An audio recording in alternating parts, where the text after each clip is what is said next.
هذا الذي تظنه لا يشعر.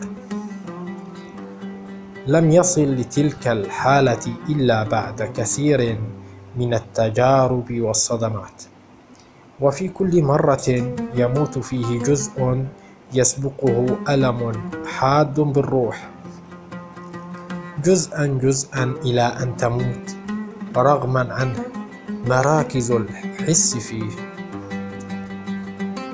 هو تماما كما وصفه الرفاعي: يموت الحي شيئا فشيئا، وحين لا يبقى فيه ما يموت يقال مات. كما قال الشاعر محمد المقرن: وإن لم نحك بالكلمات حزنا فأدمعنا من الآلام تحكي. وأقسى العمر يوما فيه تبدي بأنك صابر والقلب يبكي.